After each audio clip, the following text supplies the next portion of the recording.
बिस्मिल्लाहिर्रहमानिर्रहीम। अस्सलाम वालेकुम स्टूडेंट। आज हमारा टॉपिक है क्वाड्रेटिक इक्वेशन। तो हम देखते हैं कि क्वाड्रेटिक इक्वेशन क्या होती है। हर वो इक्वेशन जो इस फॉर्म में लिखी हो, यानी A X square plus B X plus C equal to zero, जहाँ पर ए बी और सी जो हैं वो बिलोंग करेंगे सेट ऑफ रियल नंबर में और ए ज़ीरो नहीं होगा, वो इक्वेशंस कहलाएंगी क्वाड्रेटिक इक्वेशन। इसे सेकेंड डिग्री इक्वेशन भी कहा जाता है। अब आपके पास इन इक्वेशंस को सिंप्लीफाई करने के तीन मेथड होते हैं। नंबर वन जो आपके पास मेथड है वो है फैक्टराइजेशन। फैक्टराइजेशन पहला मेथड है। सेकंड मेथड जो हमारे पास है वो है completing square. Completing square method. और थर्ड है हमारे पास क्वाड्रेटिक फॉर्मूला।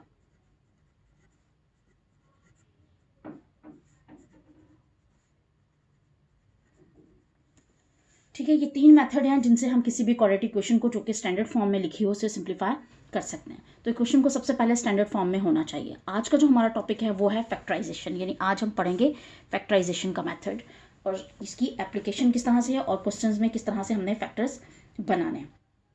किसी भी इक्वेशन के जो सोल्यूशंस होते हैं वो उसके रूट्स कहलाते हैं, और अगर आप किसी एक सिंगल इक्वेशन को दो पार्ट्स में या दो ब्रैकेट्स में ब्रेक करते हैं तो उसको कहते हैं फैक्टराइजेशन। चले हम एक्सरसाइज की तरफ चलते हैं। एक्सरसाइज है हमारी 3.2 और इसका क्वेश्चन नंबर 3 है। ठीक है, एक्सरसाइज है 3.2 सेक्शन 2 का क्वेश्चन नंबर 3 का पहला पार्ट अटेम्प्ट कर रहे हैं हम। पहला पार्ट है आपके पास solve the following equation by method of factorisation. तो हम ले रहे हैं पहला पार्ट। उसका ए है आपके पास 2x² plus 15x plus 18 equal to 0। ठीक है, अब फैक्टराइजेशन के लिए आपने क्या करना होता है कि यहाँ पे अगर पॉसिबल हो तो हम कॉमन ले लेते हैं, लेकिन यहाँ पर कॉमन नहीं निकल रहा तो हम क्या करेंगे, डायरेक्टली फैक्टर्स की तरफ आएंगे। फैक्टर्स बनाने के लिए आपने करना ये होता है कि आपने एक्स स्क्वायर का जो कोफिशिएंट है वो और जो लास्ट नंबर है दोनों को मल्टीप्लाई करना होता है। ठीक है, तो आप 18 एंड 2 को मल्टीप्लाई करेंगे। 18 मल्टीप्लाई बाय 2, आंसर कितना आता है आपके पास 36। अब आपने 36 के मल्टीपल्स इस तरह से ढूंढने हैं कि उनको प्लस माइनस करने पर आपके पास आंसर 15 आना चाहिए। ठीक है, 36 के मल्टीपल्स इस तरह से ढूंढने हैं कि प्लस माइनस करने पर आंसर 15 आना चाहिए। दोबारा सुन लीजिए, आपने क्या किया, आपने इस वाली टर्म को और इस कांस्टेंट नंबर को मल्टीप्लाई किया, इसका कोफिशिएंट और कांस्टेंट टर्म मल्टीप्लाई की है आपने। आंसर जो आया है उसके इस तरह से फैक्टर्स बनाने हैं आपने, यानी इस तरह से मल्टीपल्स निकालने हैं कि उनको प्लस माइनस करने पर आंसर सेंटर वाली टर्म का कोफिशिएंट आना चाहिए। ठीक है, अब हम देख लेते हैं कि 36 के कौन कौन से मल्टीपल्स हैं, यानी किन किन टेबल्स को आप पढ़ते हैं तो आपको 36 मिलता है। अच्छा, हमने यहाँ पर मल्टीपल्स निकाल लिए हैं। यहाँ पर 9 एंड 4 36, 12 3 ज़ा 36, 6 6 ज़ा 36। अब आपने इनमें से चूज करना है कि कौन सा बेस्ट है। ठीक है, अब देखें कि 9 प्लस करूँ तो 15 आता है, नो दैट इज 13। ठीक है, इसी तरह से माइनस करने पर भी 15 नहीं आता। 12 एंड 3 अगर प्लस करें तो आपके पास आता है 15। 6 प्लस 6 करें तब भी आपके पास 15 नहीं आता। इसका मतलब है बेस्ट ऑप्शन जो है वो आपके पास कौन सा है, 12 एंड 3 है। तो ये हम सेलेक्ट करेंगे। बड़ी टर्म हमेशा पहले लिखते हैं और छोटी टर्म हमेशा बाद में लिखते हैं। तो यहाँ पर हम इसे तोड़ के लिखते हैं 2x² प्लस ये वाला साइन इसी तरीके से नीचे आता है। ठीक है, इसको चेंज नहीं करना आपने। पहले लिखेंगे आप 12x।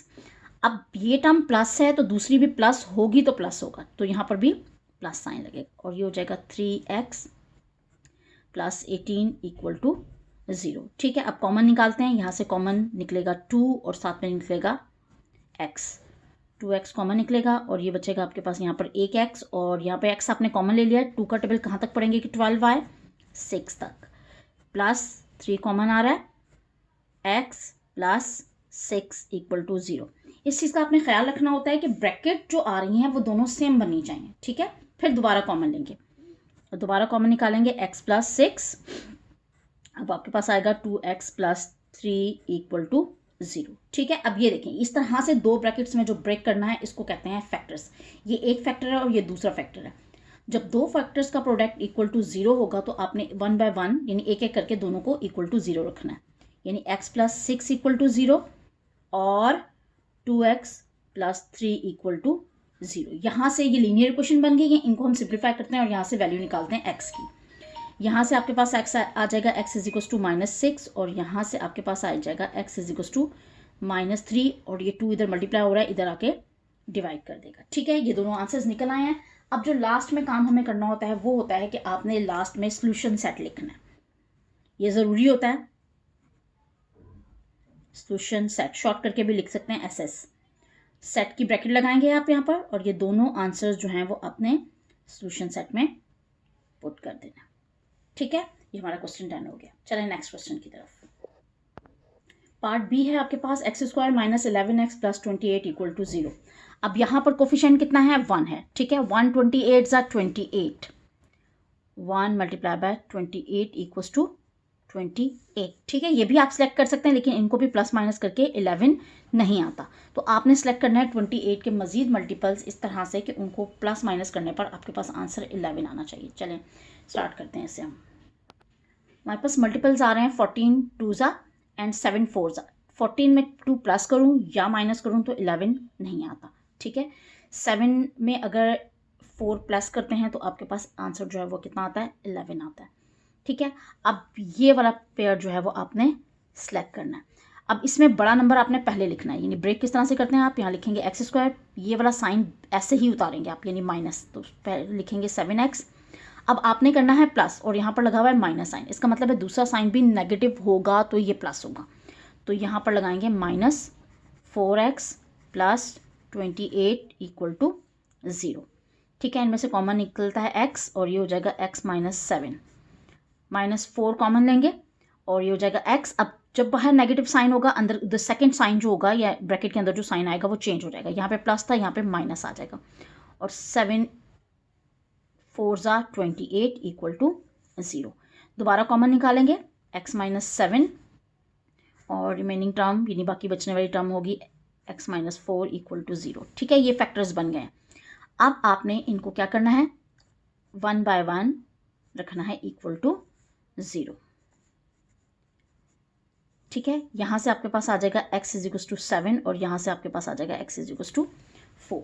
ठीक है, ये सोल्यूशन आ गया है हमारा। इसे कहते हैं रूट्स या इसे कहते हैं सोल्यूशन।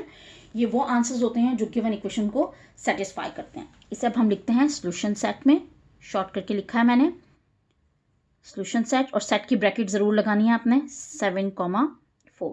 यहाँ पर बड़ी छोटी टर्म का कोई मसला नहीं होता, आप आगे पीछे करके पुट कर सकते हैं। ठीक है, इस तरह से ये क्वेश्चन हो गया done. Come toward the next question. C part है 9x² - 6 - 8 = 0।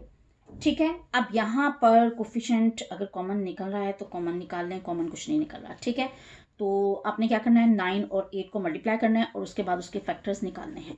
ठीक है, 9 8s = 72। 72 के हमने सारे मल्टीपल्स निकाल लिए हैं। 18 4s = 72, 16 6s = 72, 24 3s = 72, 36 2s = 72। ठीक है, ये सारे वो मल्टीपल्स हैं जिनमें 72 आ रहा है।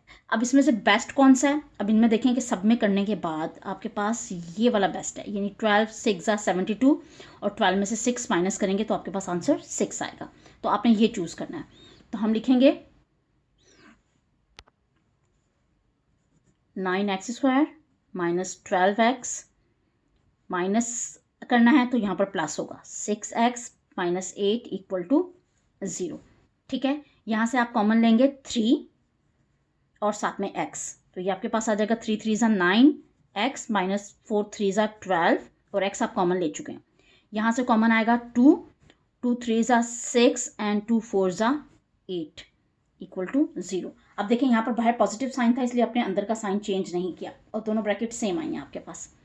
ये हो जाएगा 3x - 4, दोबारा कॉमन लेंगे और यहाँ आ जाएगा 3x + 2 और = 0। ठीक है, आपने ख्याल रखना है फैक्टर्स बनाते हुए कि दोनों ब्रैकेट्स आपकी एक जैसी होनी चाहिए।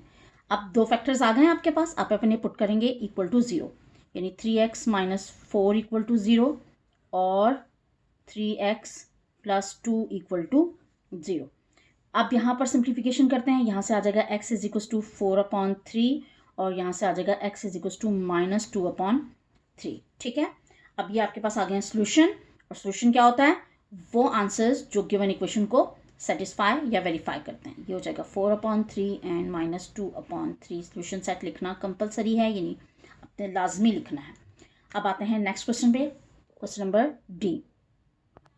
8x² is equal to 72। सबसे पहले तो देखें कि 8 आपका इधर मल्टीप्लाई हो रहा है, दूसरी साइड पे ले जाके उसको डिवाइड कर दें। तो ये आपके पास हो जाएगा 8x² इक्वल टू 72 है। आप इसे लिखेंगे x² इज इक्वल टू 72/8, 8 9 ठीक है। x² की वैल्यू आपके पास आ गई है 9। अब हमें रूट ये स्क्वायरिंग रिमूव करनी है, तो दोनों साइड पर आपने रूट ले लेना है और साथ ही आपने प्लस माइनस साइन भी लगाना है, ठीक है। जब भी रूट लेंगे तो आप दूसरी साइड पर प्लस माइनस साइन लगाएंगे। ये हो जाएगा x, क्योंकि यहाँ से रूट से रेडिकल कैंसिल आउट हो जाएगा, और ये हो जाएगा प्लस माइनस, और इसका रूट लेंगे तो आपके पास आंसर आएगा 3, ठीक है। बहुत सिंपल और शॉर्ट सा क्वेश्चन था। और सोल्यूशन सेट आपने लिखना है, और सोल्यूशन सेट आपके पास आएगा +-3। जितनी भी किसी इक्वेशन की डिग्री होती है उतने ही आंसर्स आते हैं, ठीक है। ये 2 आंसर्स हैं, एक प्लस और एक माइनस का। अब आते हैं लास्ट क्वेश्चन की तरफ, क्वेश्चन नंबर ई के लास्ट क्वेश्चन है आपके पास x² + 10x equals to 8 × 2x - 1। अच्छा, सबसे पहले तो ये स्टैंडर्ड फॉर्म नहीं है, ठीक है, यानी जिस फॉर्म में इक्वेशन को होना चाहिए। स्टैंडर्ड फॉर्म क्या होती है? ax² + bx + c = 0, ये होती है स्टैंडर्ड फॉर्म। लेकिन ये इक्वेशन इस फॉर्म में नहीं है, तो पहले हम इसे स्टैंडर्ड फॉर्म में लेकर आएंगे, यानी इसे अंदर मल्टीप्लाई करके सारी टर्म्स लेफ्ट साइड पर आनी चाहिए। ये हो जाएगा x² + 10x - 8 × 2x - 1 = 0। जब आपने बाहर का साइन चेंज कर दिया तो अंदर का साइन चेंज नहीं होगा जब आप इक्वल साइन के दूसरी साइड पर जाएंगे। इसको सॉल्व करते हैं यहाँ से। x² + 10x - 8 2 16x - +8 = 0। अब ये दोनों लाइक टर्म है, यानी इसमें वेरिएबल की पावर और वेरिएबल एक ही है, तो हम इन्हें सॉल्व कर लेंगे। ये हो जाएगा x² ± साइन बड़ी टर्म का 6x + 8 = 0। अब यहाँ पर कोफिशिएंट 1 है, तो 1 8 8, ठीक है। अब आपने और मल्टीपल्स इस तरह से निकालने के प्लस माइनस करने पर आंसर 6 आना चाहिए, तो 4 2 8 और 8 करेंगे इसको प्लस 4 + 2 तो 6 आएगा। इसका मतलब है ये ऑप्शन आपने सेलेक्ट करना है। x² - 4x, अब चूंकि आपने प्लस करना है तो दूसरी टर्म माइनस होनी चाहिए। 2x + 8 = 0। यहाँ से कॉमन लेंगे x, तो ये बन जाएगा x - 4 -2 कॉमन लेंगे, x - 4 = 0। यहाँ से आएगा x - 4 × x - 2 = 0। फैक्टर्स बन गए हैं, x - 4 = 0 और x - 2 = 0। यहाँ से x की वैल्यू आपके पास आ जाएगी 4 और यहाँ से x की वैल्यू आपके पास आ जाएगी 2, ठीक है। ये सोल्यूशन हमने निकाल लिया है। लास्ट स्टेप, सोल्यूशन सेट आपके पास हो जाएगा 4 और 2, ठीक है। होपफुली आपको ये क्वेश्चन बहुत अच्छे तरीके से समझ में आ गए होंगे। मज़ीद वीडियोस के लिए हमारे चैनल को सब्सक्राइब करें। शुक्रिया।